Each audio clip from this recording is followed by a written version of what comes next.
I was in Universal Fellowship, they like loved the premise, which was barely a premise at the time. But what was the premise? Do you remember like? This is not.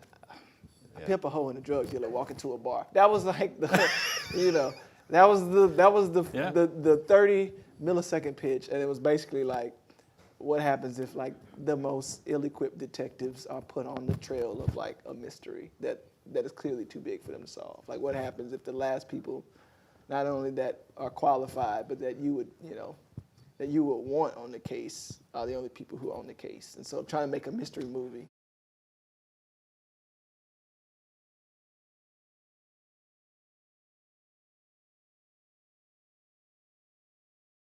So I ended up getting a Universal Fellowship. Yeah. And so that kind of little piece of serendipity snowballed the writing.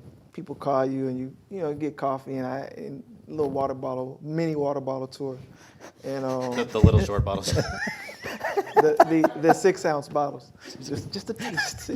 Not enough to quench the thirst, just a taste. Yeah, Such a great metaphor. Yeah. Yeah, but yeah, exactly. Like the bottle is definitely a metaphor for the meeting because they damn sure did quench the thirst. You know, but you get to meet all these people and they don't really got nothing for you because who are you? We went to pitch Last Dragon, and then he was like, man, come back and pitch Tyrone, man. I was like, we ain't even got a script. He was like, I don't give a fuck, come pitch it.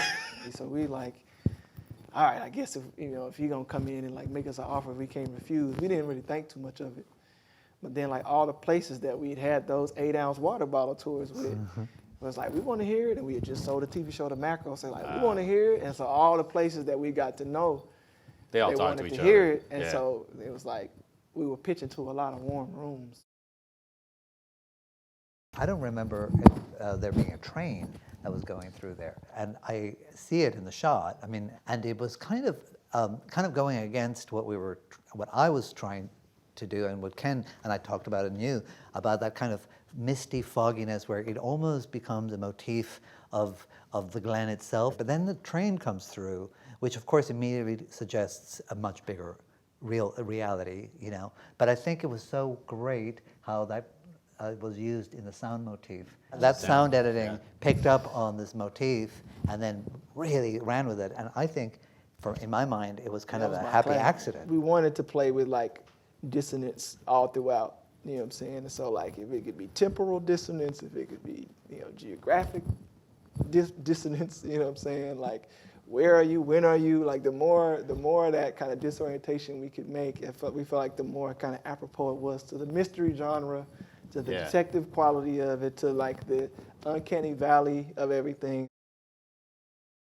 The whole concept of how the clone room was going to be, you know, it was kind of daunting, you know, because of how much we needed. Clone room, you just think you're going to see a field of, and we couldn't really afford to do that. So, you know, I kind of harkened back to my AFI days where we were like literally using old school techniques like in-camera stuff, because they told us no set extensions other than a little bit. You know, so I was like, I don't know how you're going to do this. In the end, I was going, well, we can put mirrors, and people were like, mirrors? Really? Like, you know, up until the end, they were like, you got to be crazy. That's the best you got? And I was like, well, or you can put a blue screen. Oh, we don't have the money for that.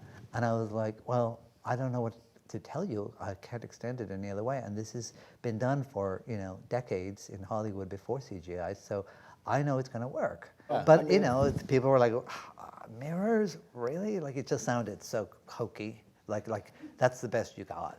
And that to me was kind of the lowest point. There was nobody in the room other than Juel that literally had faith in me and just said, you know, I think, you know, he was kind of like, I don't know what the answer is, but I just felt like he wasn't going to throw me under the bus.